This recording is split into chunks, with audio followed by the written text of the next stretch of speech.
Salut à tous et bienvenue dans la Factory de Sciences Po TV. Aujourd'hui, comme chaque semaine, on vous parle culture. Et on a décidé de vous parler cette semaine de l'exposition sur François Truffaut à la Cinémathèque. Alors de Baiser volé jusqu'à L'homme qui aimait les femmes en passant par La nuit américaine, la Cinémathèque retrace le parcours de ce grand homme du cinéma. Et nous, on est allés y faire un petit tour. Suivez-nous.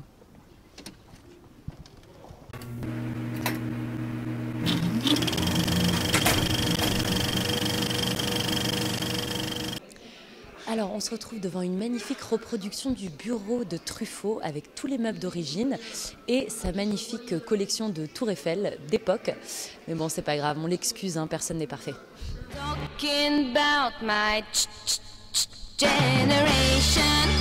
Aujourd'hui, la Factory part en mission parce qu'on va essayer d'obtenir quelques mots de Serge Toubiana, le directeur de la Cinémathèque, qui a été invité par le Ciné Club pour faire une conférence à Sciences Po. Mais avant ça, on va laisser nos testeurs vous dire ce qu'ils ont pensé de l'exposition sur Truffaut. Je m'appelle Louis, j'adore les western spaghetti et Jean-Claude Van Damme. Bonjour, c'est Mathilde, j'aime le chocolat et les haribots. Alors François Truffaut, ça a été quand même le plus grand réalisateur français depuis la Seconde Guerre mondiale. Alors on peut voir le bureau sur lequel il a travaillé, on peut voir des lettres qu'il a écrites à ses amantes, à ses réalisateurs, quelques extraits de ses films comme Les 400 coups.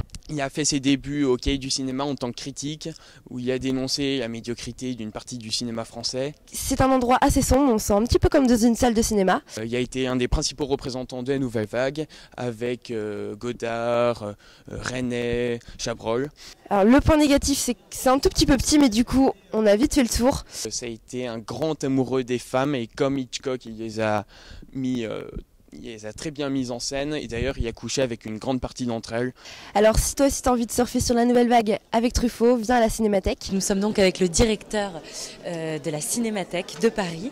J'avais une petite question moi, concernant la démarche artistique dans une exposition qui consiste à mettre en scène et en espace des œuvres qui sont assez particulières puisqu'il s'agit de films. D'abord c'est beaucoup de travail, c'est 1 an de travail. C'est une écriture, un projet, un synopsis, comme un film, un synopsis. Puis après, on écrit un scénario. On travaille après avec une scénographe. Et on dessine pièce par pièce, objet par objet, écran par écran. On dessine tout le parcours du visiteur. On espère que le visiteur va se laisser emporter, finalement. Va entrer dans ce monde-là, dans cet univers-là. Et je crois que c'est plutôt bien, plutôt le cas. Alors en effet, nous on était à la Cinémathèque lundi dernier et il y a une œuvre à la rédaction qui a particulièrement attiré notre attention. C'est ce film qui a été réalisé par une réalisatrice qui met en scène les acteurs truffaldiens. Alors est-ce que vous pouvez nous expliquer un petit peu la genèse de ce projet ? J'avais l'intuition qu'il fallait terminer l'exposition par du contemporain, quelque chose d'aujourd'hui, et pas rester sur Truffaut mort, etc. Et j'ai eu envie, je ne connaissais pas Axel Repère, je savais qui elle était, j'ai vu ses films, j'ai lu elle a écrit sur le cinéma. Je lui ai envoyé un message, on s'est rencontrés, on a déjeuné ensemble. Et je lui ai dit, voilà, j'ai un projet d'expo sur Truffaut, il me semble que vous êtes truffaldienne, est-ce que vous accepteriez d'être dans l'expo et de me faire une proposition, une carte blanche ?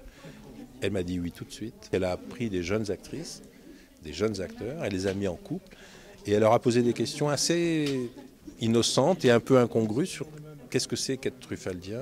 Vous avez évoqué au cours de cette conférence l'enfance de Truffaut, cette enfance que vous avez qualifiée de clandestine. Oui.